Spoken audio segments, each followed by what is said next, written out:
So, welcome to 2026 and the first project on the second day of January is a dining table, and this I cut with a bow saw. So that's it. That's that. With that there, these are the Japanese teeth. They're extremely sharp, very effective, really cuts like insanely fast for a bow saw.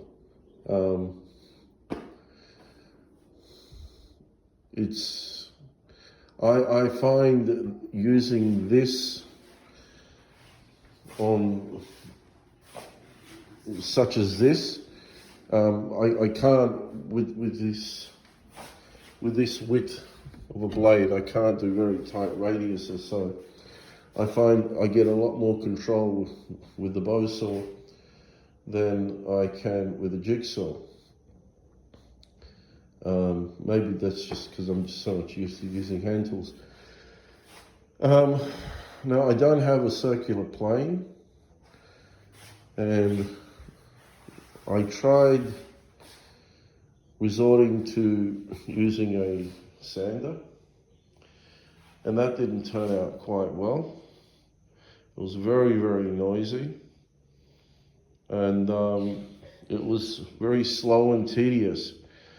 So I abandoned that, and I went to a spoke shave. Now initially I was using this one here, and I tell you what, the Lee Nielsen gives me such a better cut. This little tiny Preston one, or a copy of the Preston one, gives me such a good cut, you know? And I don't know what to say, really. It shouldn't make a difference which one I use, but I can see that it does. And then I finish off with 120 grit sandpaper. But I won't stop there. This has got to be very smooth. So maybe I'll finish off, I will, not maybe, I will. Maybe on 320 or 240, one or the other. But yeah, so this is a dining table, but not your typical dining table. So this will be set low off the ground. I think around about 300 mil high off the ground. Because this is what you call a sofra, right? S-O-F-R-A, sofra. From what I understand, it is an Egyptian word, but it's also a Turkish word, and it's a Bosnian word. And you sit either on the ground, on pillows, and then you eat. You find this in many Turkish restaurants. You'll find it in some Egyptian restaurants. This is how people still to this day eat. It's very good for the body because it suppresses it puts pressure on the stomach, and therefore, you know, it suppresses you don't eat as much. So the idea is to have 1/3 food, 1/3 water, 1/3 air. I remember eating off a sofra as a child.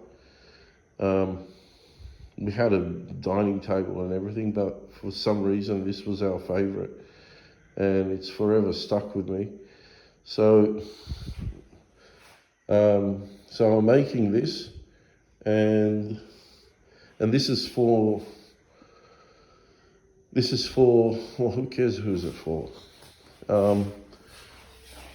There will be carving in the center, right? So,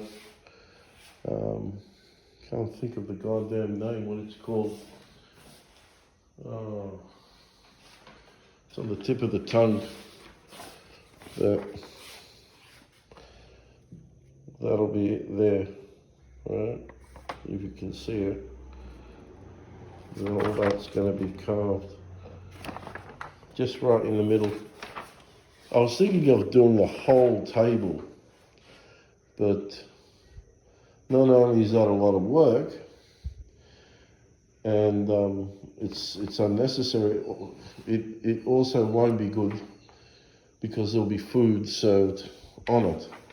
So it won't be actually served on the wood itself. On the raw wood, there'll be a tablecloth and then the food be set on it. So just the middle part, I think, is going to be enough. But yeah, I just wanted to show you. This is the first project for 2026. It's fairly large. It's 1200 mil in diameter. So what's that? 38, I think, is it? 38 inches, 40 inches, something like that. No, I'm just curious because actually I don't know. I think it's about 40 inches. Let me have a look. Oh, I was wrong. So it's 47 and a quarter. There it is, 47 and a quarter inches. So it's pretty big. Yeah, so normally you would use a router and then you would have all of this done in one hit and it'd be all smooth, but you know, this is handmade, and I think people are really sort of sick and tired of seeing everything so pristine, as in like so perfectly mechanically done well. Yeah, this is handmade. It's not supposed to be perfect. There's supposed to be a little bit small irregularities here and there. And, you know, I am just one of those dying breeds, and anyone else there that's doing this, still working by hand, they're just a dying breed. Yeah, you see a scroll saw in the background and the lathe, but that's it, that's all there is. Everything is done by hand. I still want to implement a bandsaw in the workshop, but whether or not that's going to happen, I don't know. Oh, I might as well show you something that's happened too. My big Rubo framing saw, or frame saw, broke. If I can find it, there it is. I have to go and see someone. Look at that, snapped. You say I've over tightened it, possibly. I usually tighten at the workbench, but instead I tightened it on my sawhorse, and it snapped. Also, there's another project right there. That's a chopping board. You can't see it really.